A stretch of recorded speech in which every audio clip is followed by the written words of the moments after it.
Students, last class में आप लोगों ने देखा था, हम लोगों ने ह्यूमन आई के बारे में जाना, उसके पार्ट्स के बारे में जाना, उसकी वर्किंग जानी, और हम लोगों ने ब्लाइंड स्पॉट, उसके बाद colour blindness, night blindness. I hope कि आप लोग सारे वीडियोस देखे होंगे और आप लोग को हर चीज़ समझ में भी आई होगी। और जिनको जो चीज़ नहीं समझ में आया होगा तो प्लीज़ आप कमेंट करिएगा, मैं आपको दोबारा समझा सकती हूँ। ठीक है ना। आज बच्चों हम लोग बहुत ही इंपॉर्टेंट टॉपिक स्टार्ट करने वाले हैं और बहुत ही इंपॉर्टेंट है यहाँ पे क्लास 10th के अकॉर्डिंग, जो है हमारा power of accommodation. Power of accommodation, देखो यहाँ पर अकोमोडेशन का मतलब क्या होता है ना, अकोमोडेशन का मतलब होता है एडजस्टमेंट। ठीक है ना, क्या मतलब होता है? एडजस्टमेंट। मैं थोड़ा सा डार्क करके लिख दूं ताकि आप लोग को दिखे। ठीक है ना, पावर का मतलब होता है एडजस्टमेंट। ठीक है, ठीक है, पावर का मतलब क्या होता है? एडजस्टमेंट। तो किसका एडजस्टमेंट? तो हम लोग जानेंगे किसका एडजस्टमेंट? फोकल लेंथ का एडजस्टमेंट। ठीक है ना, फोकल लेंथ की एडजस्टमेंट को ही हम लोग पावर ऑफ अकोमोडेशन कहते हैं। ठीक है ना। ये क्रिस्टलाइन लेंस हमारा क्या होता है, यानी कि जो हमारे आई लेंस होते हैं या क्रिस्टलाइन लेंस होते हैं वो क्या होते हैं? फ्लेक्सिबल होते हैं। फ्लेक्सिबल होते हैं। ठीक है ना, क्या होते हैं? फ्लेक्सिबल होते हैं। फ्लेक्सिबल होने की वजह कर वो क्या करते हैं? फोकल लेंथ को चेंज करते हैं। और फोकल लेंथ को चेंज करने का काम कौन करेगा? मसल्स, है ना। हमारे पास एक मसल्स है जिसका नाम है सिलियरी मसल्स। आई होप कि हम लोग जानते हैं जो हमारा क्रिस्टलाइन लेंस है, क्रिस्टलाइन लेंस जो होता है बच्चों, ये क्या होता है? फ्लेक्सिबल होता है। फ्लेक्सिबल अगर है तो ये क्या करेगा? Change focal length. क्या करेगा? Change focal length. Focal length change लिख लीजिए इस तरीके से। ये फोकल लेंथ चेंज कौन करता है? मसल्स। मसल्स हमारे में कौन सा स्पेशल मसल्स है? नाम सिलियरी मसल्स। Ciliary muscles. ठीक है ना, सिलियरी मसल्स क्या करते हैं? चेंज करते हैं। ठीक है, और ये क्या करता है? सिलियरी मसल्स क्या करता है? कॉन्ट्रैक्ट और रिलैक्स करता है, यही ना करता है? ये कॉन्ट्रैक्ट और रिलैक्स करता है। ठीक है, तो देखिए बच्चों, हम लोग को मेन टॉपिक यहां पर क्या जानना है?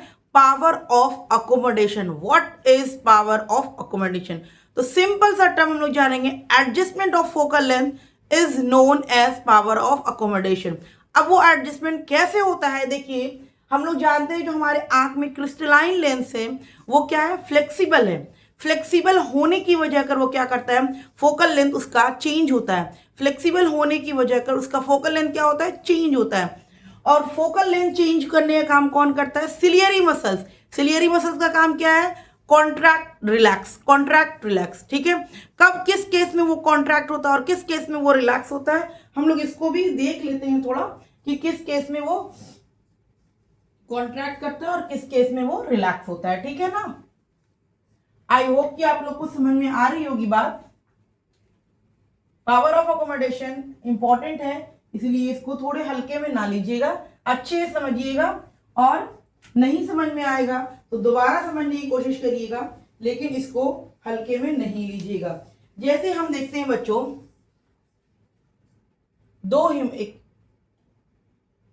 मैं एक सिंपल सा ह्यूमन आई ड्रॉ कर रही हूं। ठीक है,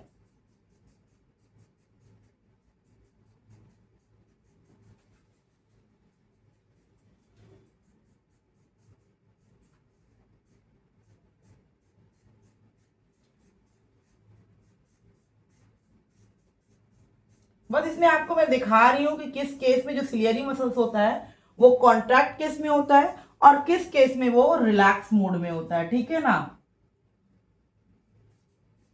आप लोग अच्छे से ड्रॉ कर लेना।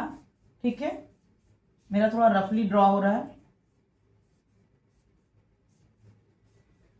ठीक है, हमारा दो आई लेंस है। ठीक है ना, क्लियर है पॉइंट आप लोग को दिख रहा है? ये हम समझ लेते हैं, ये हम लोग क्या करते हैं, कोई भी लाइट डिस्टेंस से अगर आ रही है, बहुत दूर से आ रही है, देखिए इनफिनाइटली आती है, कोई भी लाइट रे अगर दूर से आ रही है, ये आप लिख लीजिए डिस्टेंट ऑब्जेक्ट, या आप लिख लीजिए फार। सिंपल फार मतलब क्या होता है? दूरी, और इसको आप डिस्टेंस भी कर लेते हैं, डिस्टेंट। ठीक है ना, तो ये हो गया लाइट रे आ रही है। जो लाइट रे दूर से आती है वो लाइट रे आसानी से मुड़ करके रेटिना पे चली जाती है, ठीक है ना।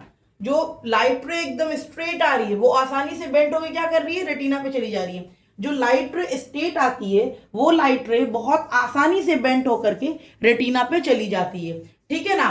और जो लाइट रे नजदीक से आती है, जो लाइट रे नजदीक से आती है, ठीक है, देखिए नजदीक से लाइट रे आ रही है, ये लाइट रे ऑलरेडी नजदीक से आ रही, फैली हुई है।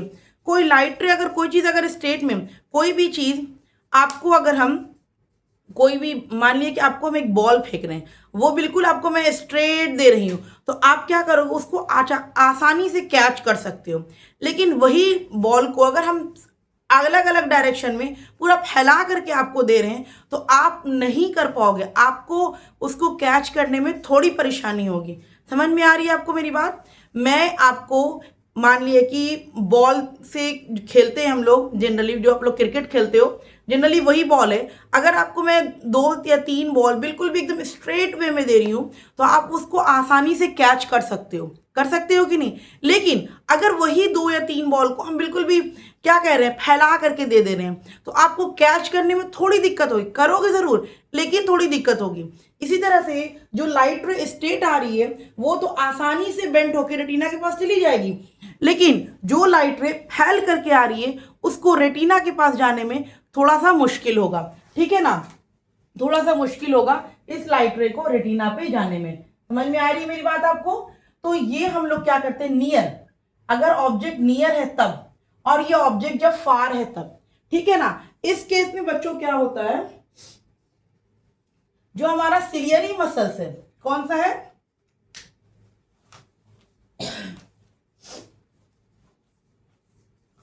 जो हमारा सिलियरी मसल्स है,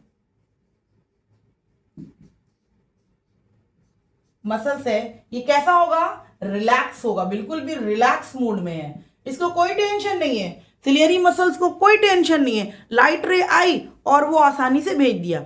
लेकिन जो लाइट रे बिल्कुल फैल करके आ रही है तो उसमें क्या है, लेंस को, सिलियरी लेंस को टेंशन हो रही है, टेंशन हो रही है, ठीक है ना, कि कैसे हम उसको वहां तक पहुंचाएं।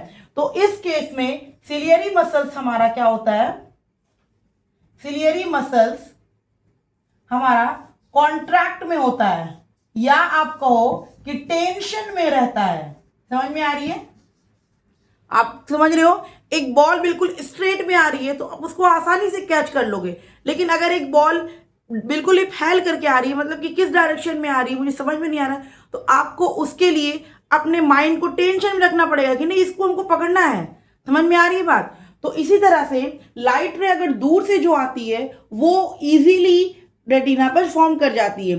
तो इसमें क्या होता है, इस केस में सिलियरी मसल्स बिल्कुल रिलैक्स होता है, और जब ऑब्जेक्ट नजदीक में होती है, लाइट रे बिल्कुल ही फैली हुई होती है, और इस केस में सिलियरी मसल्स जो होता है बच्चों, वो हमारा क्या होता है, टेंशन में होता है, ठीक है ना, क्या होता है, टेंशन में होता है।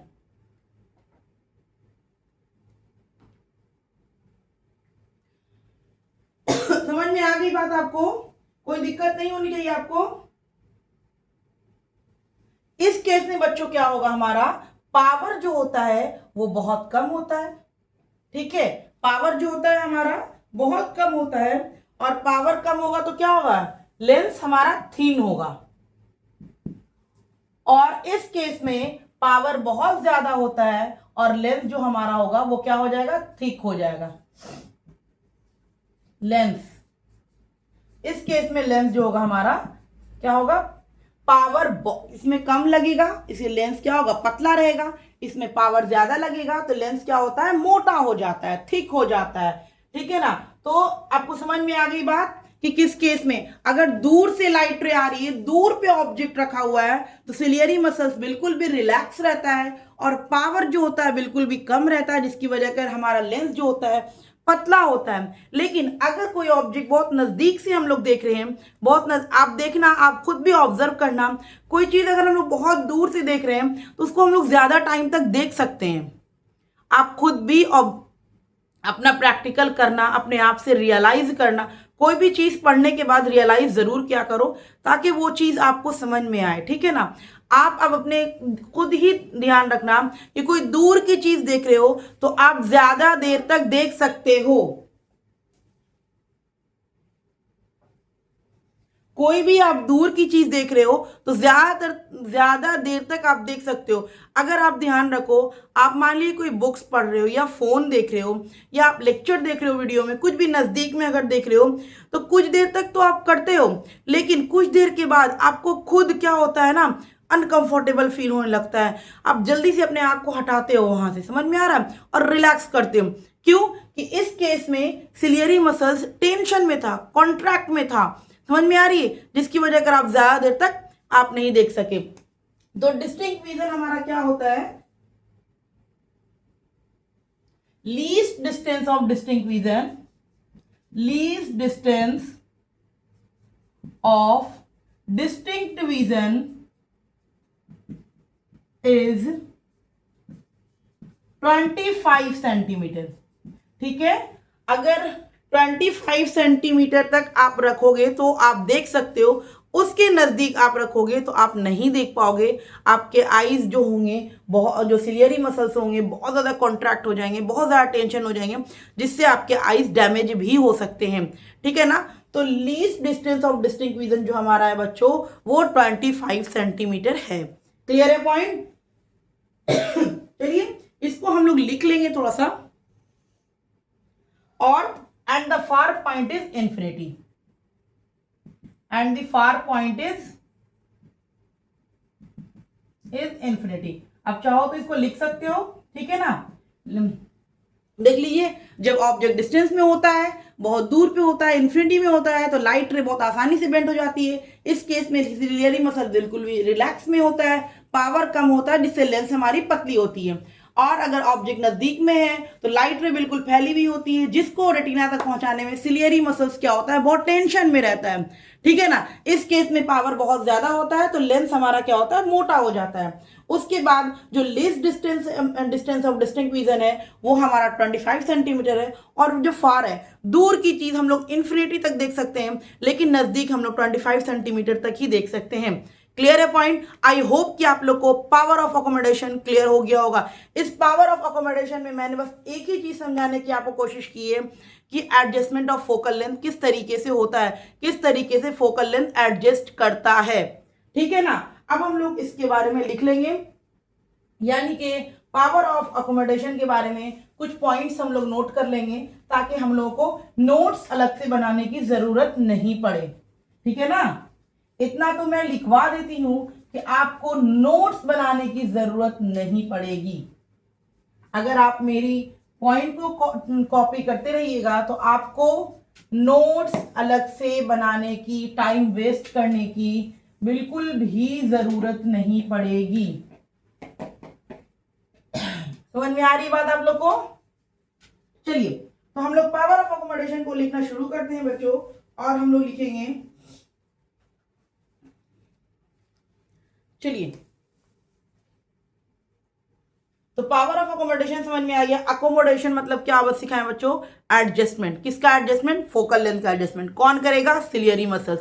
कैसे किया सिलियरी मसल डिस्टेंस ऑब्जेक्ट को, और कैसे किया नियर ऑब्जेक्ट को, मैंने आपको दिखा दिया। लीस्ट डिस्टेंस ऑफ विजन हमारा 25 सेंटीमीटर होता है, और फार डिस्टेंस जो होता है हमारा बच्चों, वो होता है हमारा infinity.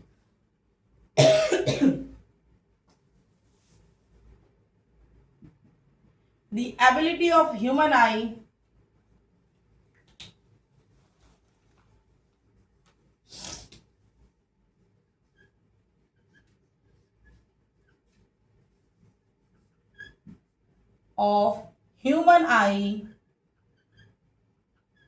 to adjust the focal length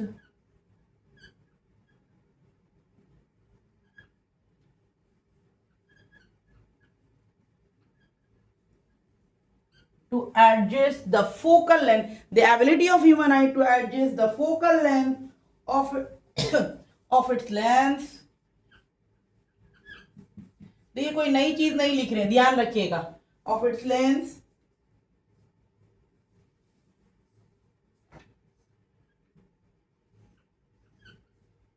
to clearly see object. ठीक है? The ability of human eye to adjust the focal length of its lens to clearly see objects near and far, है ना? Near and एंड फार, ठीक है ना, is called power या is known as power of accommodation.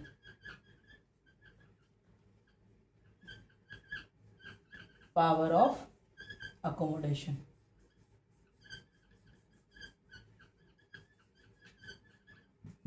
Clear है? The ability of human eye to adjust the focal length of its lens to clearly see objects near and far is known as power of accommodation.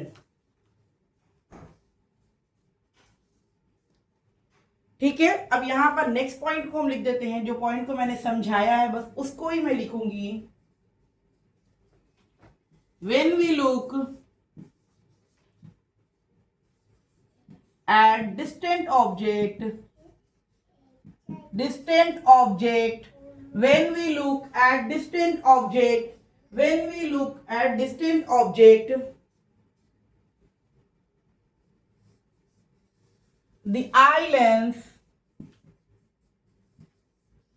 lens become thin।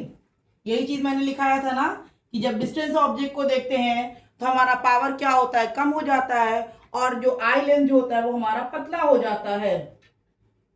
तो जब eye lens हमारा पतला होता है तो focal length हमारा क्या होता है बच्चों, फोकल लेंथ,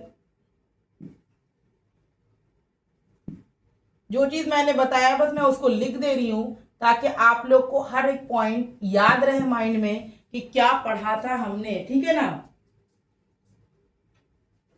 और नेक्स्ट में when we look at near object,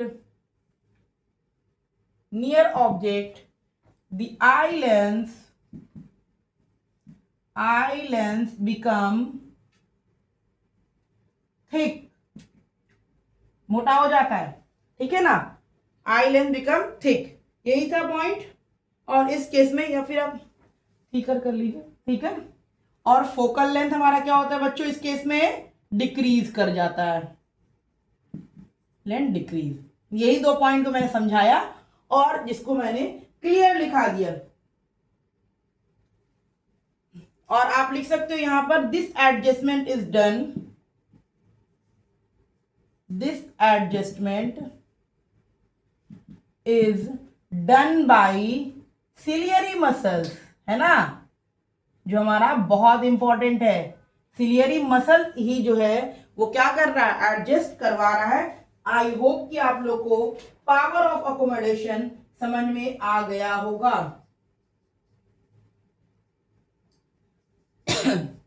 यहां पर हम लोग लिख लेंगे, यहां पर एक पॉइंट मैं दिख रही हूं, the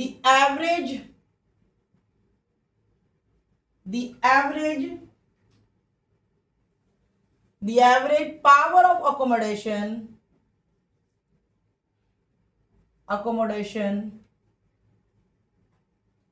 of human eye is 4 diopter, ठीक है ना। The average power of accommodation of human eye is 4 diopter। तो power of accommodation, I hope कि आप लोग को बच्चों समझ में आ गया होगा कि what is power of accommodation. हम लोगों ने देखा कि पावर ऑफ अकोमोडेशन क्या होता है, एडजस्टमेंट ऑफ फोकल लेंथ को हम लोग पावर ऑफ अकोमोडेशन कहते हैं, ठीक है ना। Adjustment of focal length is known as power of accommodation. हम लोगों ने देखा कि जो हमारा जो क्रिस्टलाइन लेंस है वो क्या होता है, फ्लेक्सिबल होता है। फ्लेक्सिबल होने की वजह कर हमारा क्या होता है, वो चेंज होता है। फोकल लेंथ क्या करता है, चेंज करता है। और ये चेंज कौन करता है, सिलियरी मसल। किस तरीके से, कभी कॉन्ट्रैक्ट होके, कभी रिलैक्स होके, यानी कभी टेंशन में आकर के और कभी रिलैक्स मूड में आकर के। सॉरी। उसके बाद मैंने आपको फिगर में भी दिखा दिया कि डिस्टेंस ऑब्जेक्ट में लाइट रे, जो बहुत दूर से लाइट रे आ रही है वो इजीली बेंड हो जाती है, लेकिन जो नज़दीक में आती है उसको बेंड करना थोड़ा मुश्किल होता है। उस केस में जो होता है पावर हमारा क्या होता है, ज़्यादा हो जाता है, और लेंस हमारा क्या होता है, थिक हो जाता है, ठीक है। ये सारा हम लोगों ने पावर ऑफ अकोमोडेशन में पढ़ लिया। और power of accommodation important topic है, स्किप ना करिएगा, ठीक है। अगर कहीं पर भी आपको ऐसा हुआ, कुछ समझ में नहीं आया, तो आप ज़रूर मुझे कमेंट करिएगा, मैं आपको दोबारा बताऊंगी। ओके, नेक्स्ट क्लास में हम लोग डिफेक्ट जानेंगे, उसके बाद ये टॉपिक हम लोग का एंड हो जाएगा। ओके।